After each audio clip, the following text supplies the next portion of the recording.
Salut à tous, c'est Kay. Aujourd'hui, je vous ai fait ce maquillage réalisé uniquement avec des cosmétiques naturels et bio. Si ce maquillage vous intéresse ou si vous êtes juste curieux, je vous dis à tout de suite pour le tuto.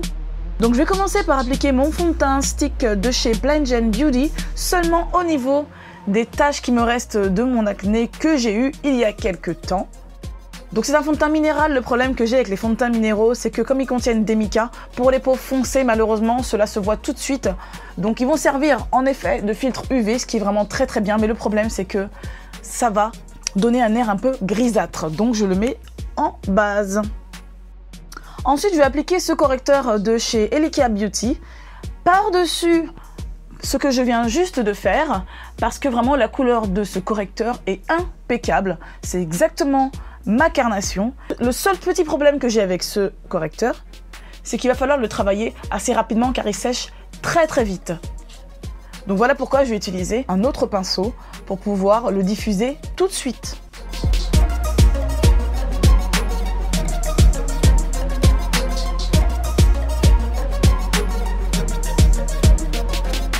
Ensuite, je vais m'occuper de mes sourcils avec donc du gel d'aloe vera. Ça va m'aider à les plaquer. Je vais utiliser un fond de teint minéral de chez Lily Lolo qui va me servir de poudre fixante, surtout sous les yeux, pour justement fixer ce que je viens juste de faire et pour pas que la matière crémeuse que j'ai appliquée juste avant ne s'insère au niveau des ridules et des petits plis.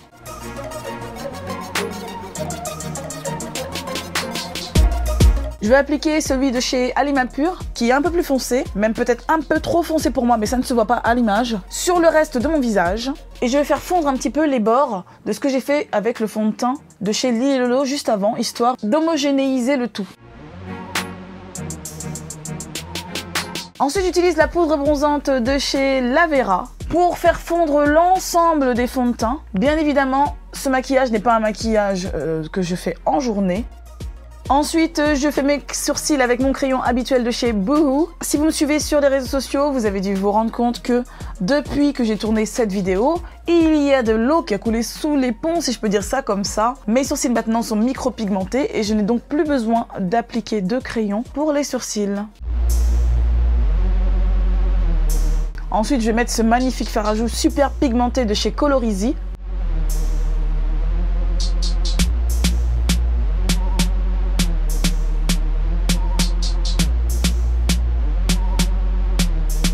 Puis l'enlumineur de chez Zao, juste au-dessus de mon fard à joues.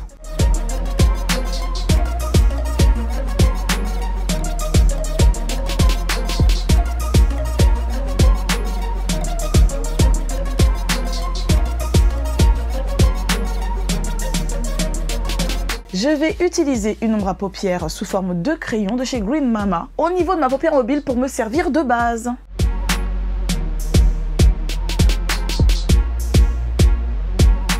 Ensuite, je vais utiliser cette magnifique palette de chez Neve Cosmetics qui est une palette de blush et de contouring mais que j'utilise. Je fais ce que je veux étant donné que ce sont des fards minéraux naturels. On peut les utiliser partout sur le visage, il n'y a aucun risque. La composition de ces fards est parfaite. J'utilise cette teinte marron qui se rapproche vachement de ma carnation comme teinte de transition entre mes sourcils et ma paupière. Je vais utiliser cette couleur rose au niveau, toujours à peu près au même endroit, mais je vais l'appliquer d'une manière un peu plus fine et en veillant à dépasser un petit peu mon creux de paupière, car j'ai les paupières tombantes et il faut absolument que mon maquillage se voit même lorsque j'ai les yeux ouverts.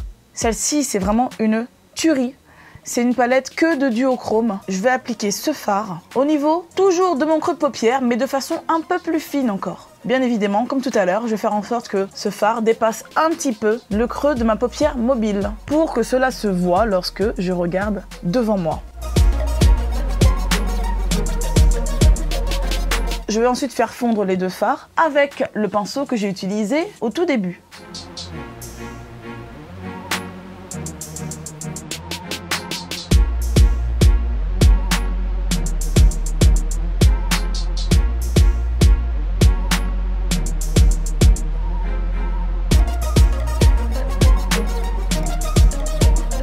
Je vais utilisé le correcteur de chez Zao pour nettoyer, si on peut dire ça comme ça, ma paupière mobile en utilisant exactement la même technique que pour mes fards. Comme je veux que ça se voit lorsque je regarde en face de moi, je vais dépasser un petit peu mon pli paupière. Je vais m'arrêter à peu près aux 2/3 de ma paupière mobile.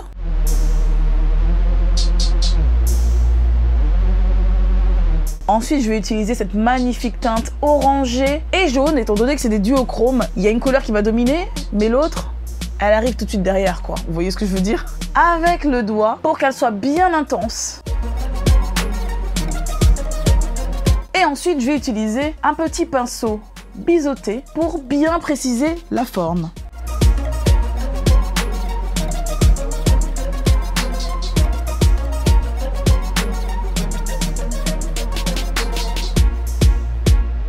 Je vais utiliser cette teinte bleue avec des petits sous-tons comme ça, violet, sur le coin externe de la paupière.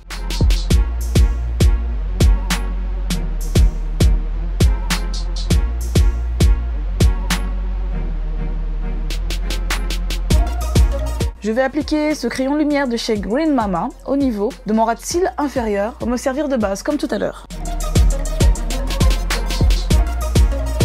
Ensuite, je vais appliquer cette teinte qui est un magnifique jaune avec des sous-tons verts au même endroit.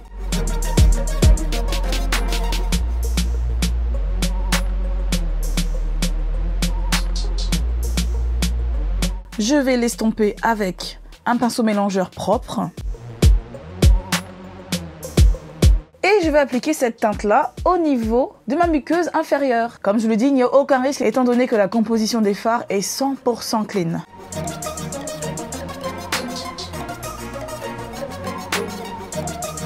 Je prends mon petit crayon noir favori pour faire un trait au niveau de mon ras de cils supérieur. Et je vais aussi en mettre au niveau de ma muqueuse supérieure pour pas qu'il y ait de démarcation. J'utilise un pinceau propre pour enlever mes traces de doigts que j'ai faites à la cochonne. Puis j'applique mon mascara de chez Miss W au niveau de mes cils supérieurs et inférieurs.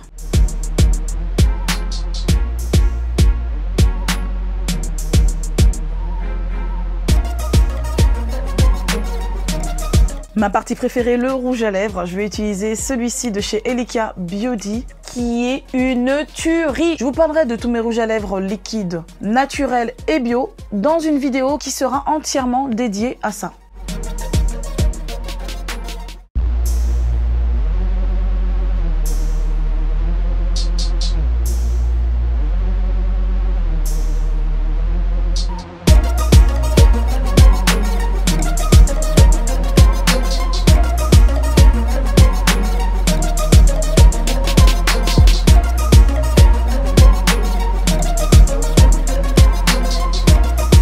J'espère que cette vidéo vous a plu. Si elle vous a plu, un petit pouce vers le haut. N'hésitez pas à vous abonner et à regarder mes vidéos aussi concernant l'entretien de mes cheveux. Je vous dis à très vite pour la prochaine. Bye bye!